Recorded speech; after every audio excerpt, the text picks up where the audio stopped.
Hello mga kabayan, nandito tayo ngayon sa Pangasinan.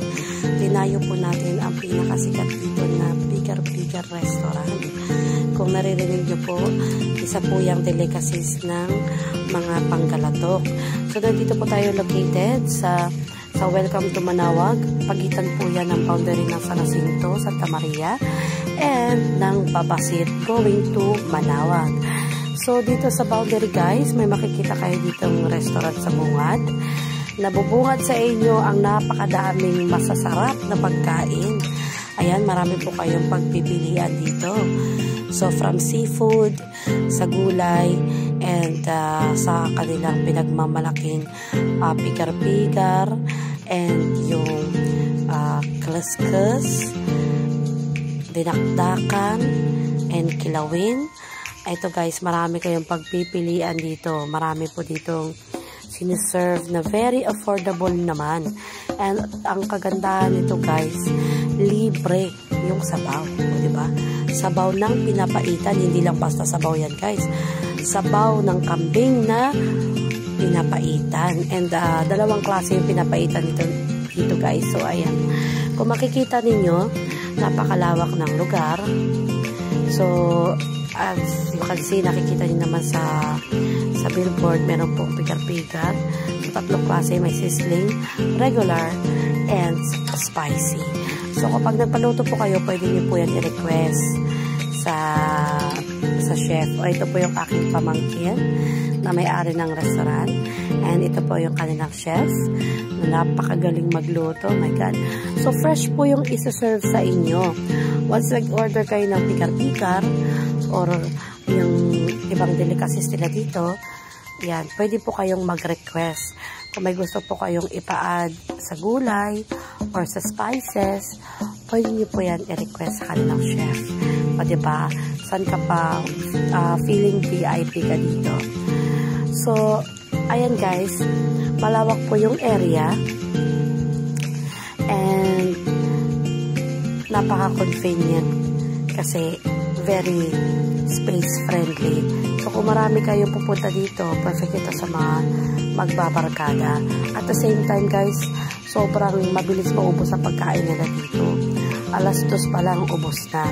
Kasi marami po dito pupunta mga nagtatrabaho sa government and sa mga karatig mga establishment dito kasi nasa boundary lang po kami, kaya mabilis po maubos yung pagkain dito. Kaya maganda dito pumunta kayo ng maaga para maabutan nyo pa yung mga bagong niluluto nila. Ayan po yung pigar-pigar. So kung hindi nyo po natatanong, ang pigar-pigar po ay gawa po sa beef. Laman po yan ng beef, but ang kaganda kasi dito sobrang lambot niya. Okay, and meron siyang mix na mga gulay. Parang similar to beef steak. Pero kasi ang beef steak, may pagkakaiba sila eh. And ito, marami siyang sibuyas and meron siyang repolyo. Sa iba, pwede ka mag-request na lagyan mo pa siya ng beans and yung cauliflower. But for me, I want this original. Ayan siya. Meron din siyang beans. Meron siyang repolyo. Meron siyang malalaking sibuyas na puti.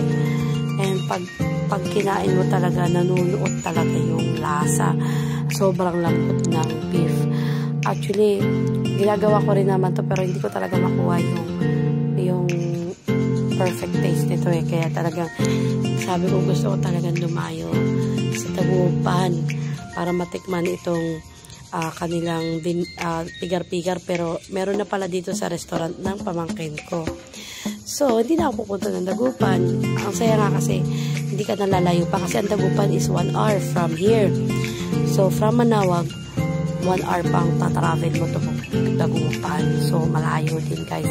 So, kung gusto nyo pumunta ng Baguio or Manaoag Church or Dagupan, pwede po kayo mag-drop by dito kasi along the highway lang po kami. So, paglabas nyo, nandiyan na po lahat ng bus.